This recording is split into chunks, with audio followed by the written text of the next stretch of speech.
फलस्तीन इस पहले इस कहानी को गौर से सुने। मुसलमानों की आपस की लड़ाई और इख्तिलाफ की वजह से कितना नुकसान हो गया, ये कहानी बहुत अहम है आपके लिए। के बाद आने वाले कई सालों तक इसी तरह बनु उमैया खानदान के कंट्रोल में रहा, लेकिन आखिर उमैया खानदान को चैलेंज करने के लिए एक नया खानदान खड़ा हुआ जिन्होंने तेजी से पूरी उमैया खिलाफत को खत्म कर दिया। आजकल इन दोनों की वजह से मुसलमानों का आपस में इख्तिलाफ बढ़ गया है।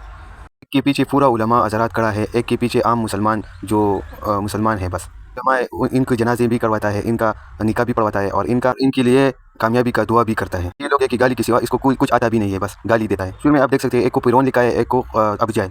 एक आलिम का ताल्लुक सियासत से भी नहीं है, उसको पिरोन कहा गया। इसने सिर्फ सपोर्ट किया है मौलाना को, इसलिए इसको पिरोन कहा गया। लोग इतना गैरतमंद भी नहीं है कि जाए और पंजाब बंद करे, सिर्फ अपने लोगों को गैरत दिखाता है और अपना लोगों एम्बुलेंस में मारता है, क्योंकि इसकी वजह से मोटरवे बंद था, एम्बुलेंस में बहुत ज़्यादा लोग मर गया। और इसी तरह मुसलमान जनूबी अजला से आने वाले काफिलों को दाऊद खेल के मकाम पर शदीद शेलिंग का सामना करना पड़ा। पुलिस की बड़ी नफरी इस वक्त मौजूद थी। फैक्ट्री एरिया के करीब जो एक पुल है उसके ऊपर मौजूद थी, जहाँ पे शदीद आप देख सकते हैं कि ये पीटीआई का लोग शर प्रसाद फैलाता है। आप समझदार है, क्या शर प्रसाद इसका हल है? इमरान खान आज़ाद करने का यही तरीका है? क्या आज़ाद करवा दिया इन लोगों ने? पंजाब को बंद नहीं करवा सकता है, इसलिए केपीके को बंद करता है। केपीके लोगों को, आवामों को नुकसान पहुंचाता है, आग लगाता है। क्या ये सही है आपकी नज़र में? फिर भी आप इमरान खान लोगों को में एक नई खिलाफत बनी, अब्बासी। अल्लाह ने फरमाया कि डरो मत, मैं तुम्हारे साथ हूँ, कि सुनता और देखता हूँ।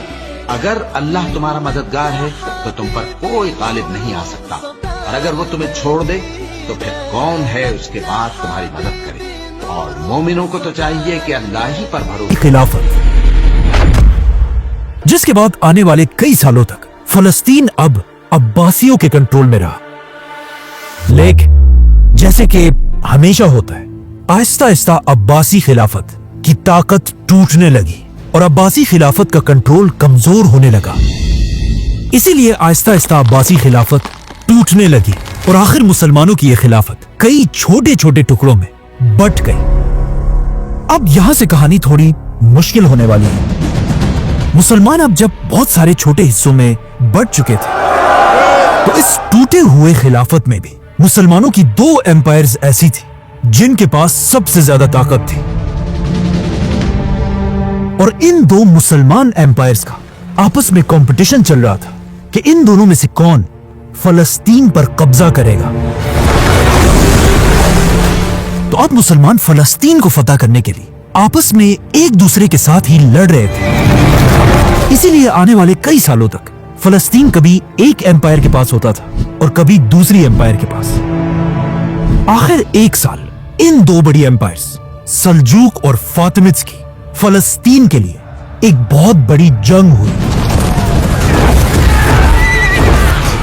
ये जंग इतनी खतरनाक थी कि इसकी वजह से पैगंबरों का शहर जेरूसलम, जिसे इससे पहले मुसलमान खलीफाओं ने बहुत ज्यादा डेवलप किया था, अब इन मुसलमानों की ही जंगों की वजह से तबाह हो गया।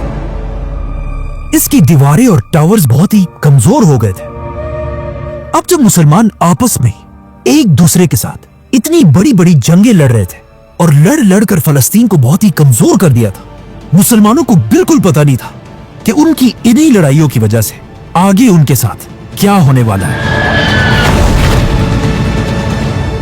जब मुसलमान आपस में लड़ रहे थे, यहां से बहुत दूर यूरोप का सबसे ताकतवर आदमी मुसलमानों की इन जंगों को बहुत ही गौर से देख रहा था। ये वो आदमी था जिसके सामने यूरोप के बड़े बड़े बादशाह अपना सर झुकाते थे और यूरोप का हर आम आदमी इसे ही अपना लीडर मानता था, और इसका नाम था पोप अर्बन II।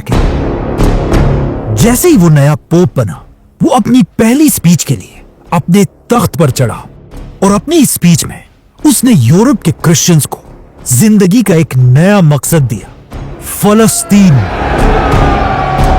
ये इतनी इंपॉर्टेंट स्पीच थी कि इसी स्पीच की वजह से आने वाले 200 साल तक मुसलमानों और क्रिश्चियंस के दरमियान तारीख की सबसे बड़ी जंगें हुई, जो आज तक पूरी दुनिया को याद है और जिनका नाम था द क्रूसेड। पोप अर्बन ने अपनी स्पीच शुरू की। ए लोगों सुनो, आज मैं ये ऐलान करता हूं, यूरोप का जो भी क्रिश्चियन इस नई होली जंग में हमारा साथ देगा, उसकी जिंदगी के पिछले सारे गुनाह माफ कर दिए जाएंगे और वो सीधा जन्नत में जाएगा। पोप की इन बातों ने क्रिश्चियंस के अंदर एक नई आग भड़काई थी और पोप की इन बातों से क्रिश्चियंस मुसलमानों के साथ एक बहुत बड़ी जंग के लिए तैयार हुए। इस स्पीच के बाद पोप ने अपने खास लोगों को पूरे यूरोप में फैला दिया। ये लोग हर जगह जाकर यूरोप के आम लोगों को मुसलमानों के खिलाफ जंग के लिए भड़काते रहते थे, जिसमें ये लोग बहुत सारे झूठ भी बोलते थे कि मुसलमान फलस्तीन में क्रिश्चियंस पर बहुत जुल्म करते हैं और क्रिश्चियंस के सबसे होली चर्च में मुसलमानों ने घोड़े और कुत्ते बांधे हुए हैं। आखिर इन बातों से आहिस्ता आहिस्ता यूरोप के क्रिश्चियंस मुसलमानों से जंग के लिए तैयार होने लगे। ये देखकर पोप ने पूरे यूरोप में ऐलान किया कि अगले साल हम सब मिलकर मुसलमानों के फलस्तीन पर हमला करेंगे और उसे छीन लेंगे।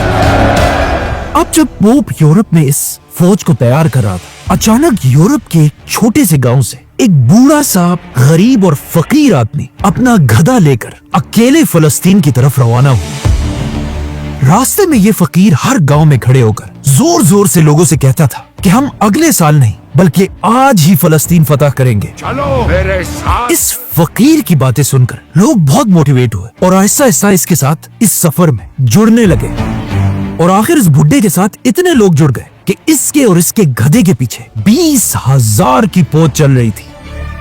लेकिन ये कोई फौज नहीं थी, बल्कि सिर्फ आम लोग थे जो अपने घरों से खुलाड़ियां, हथौड़े और बेलचे लेकर मुसलमानों से फलस्तीन छीनने जा रहे थे।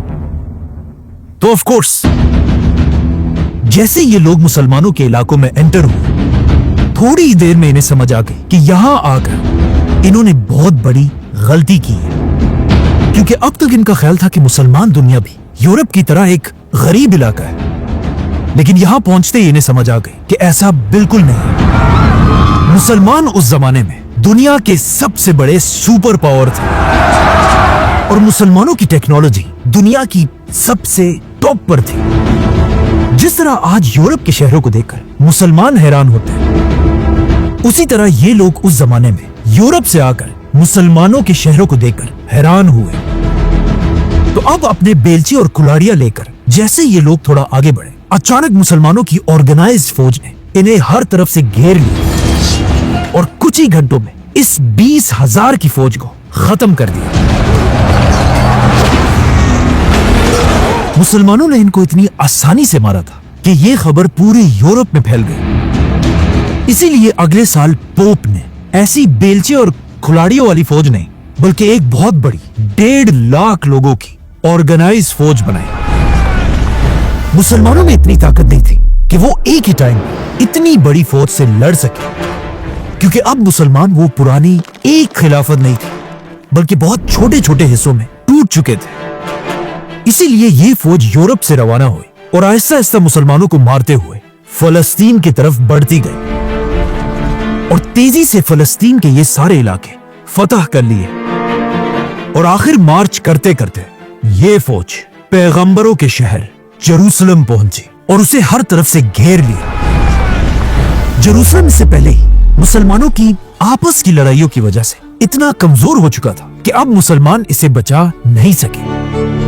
और कुछ ही देर में जैसे ये फौज एंटर हुई, उन्होंने सीधा सबसे पहले एक मैसेंजर यूरोप अपने पोप की तरफ भेजा। कहा जाता है कई दिन सफर करके जैसे ये मैसेंजर अपने पोप के पास पहुंचा, इससे कुछ ही देर पहले पोप मर चुका था। मतलब पोप अर्बन ने कभी अपना ख्वाब पूरा होते हुए नहीं देखा। अब तक सबको लग रहा था कि क्रिश्चियंस की ये फौज एक होली फौज है जो अपने लिए नहीं बल्कि अपने खुदा के लिए लड़ रही है। लेकिन यहां पर सबको समझ आने लगी कि ये क्रूसेडर्स कोई होली फौज नहीं बल्कि एक टेररिस्ट ऑर्गेनाइजेशन है, क्योंकि कहा जाता है जेरूसलम पर कब्जे के बाद क्रूसेडर्स ने सिर्फ 10 दिन के अंदर अंदर 1 लाख मुसलमानों को शहीद कर दिया। जिसमें औरत